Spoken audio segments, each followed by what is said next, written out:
Hi, my name is Mark, and I'm a producer and composer based in Los Angeles, California, on Tongva land.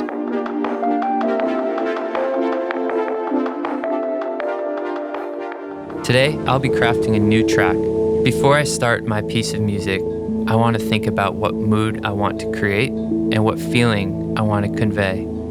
I'm planning to make a track today that will hopefully facilitate some mindfulness and allow you to relax a little bit.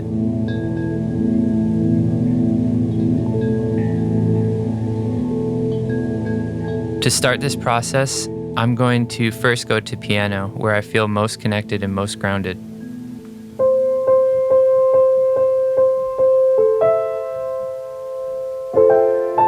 I don't overthink my piano parts for ambient music. I try to find a vibe and just record that feeling for a period of time.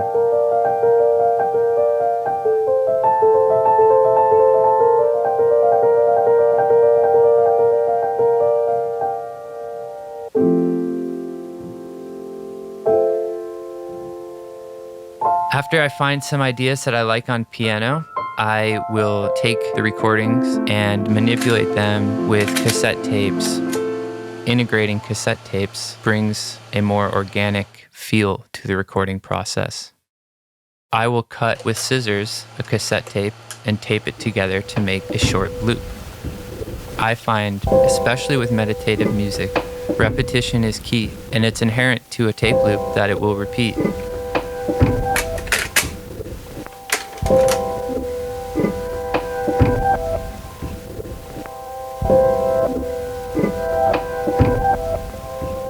Once I have this bass, I'll start adding synthesized textures. I find that a synthesizer can be explained most easily by breaking it down into simple parts and using an analogy with your voice. To create a sound from your mouth, you vibrate your vocal cords, and this is the same thing that an oscillator does. An oscillator is a cycle that moves very quickly, hundreds of times a second, to create a tone or a note. Similar with your voice, you can control how loud or soft you're speaking, and you can control how loud or soft your synthesizer is. And then the third and final, most important aspect to a synthesizer and to your voice is a filter. It's why O's sound like O and why A's sound like Ah.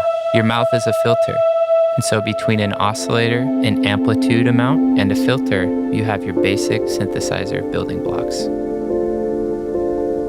Once I've recorded all the textures I feel like are necessary to create the whole piece of music, I will mix it in Ableton Live. When I get to the mixing stage, this typically means I've recorded everything I'm going to record. And what's left to do is make sure that the music is balanced within itself. Getting a little bit more specific, I will address the frequency spectrum of the piece of music. And oftentimes, you need to make a little bit of room in one part to allow another part to shine. So it's a constant balancing act to mix a piece of music. For me, the most difficult part of this process is being kind to myself. It's very easy to be your own worst enemy and your biggest critic. And I firmly believe that these feelings are simply based in fear and resistance and need to be addressed. Just like when you're meditating, you let the thoughts go by.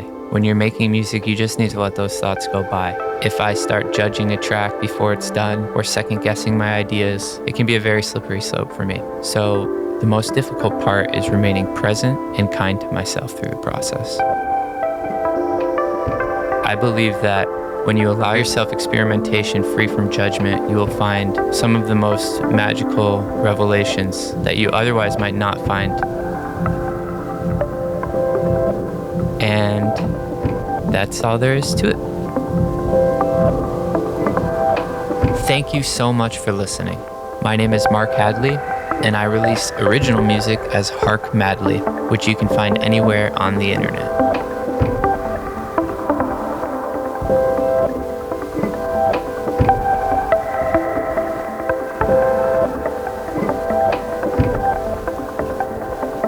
I hope you have a wonderful day, and thank you for listening.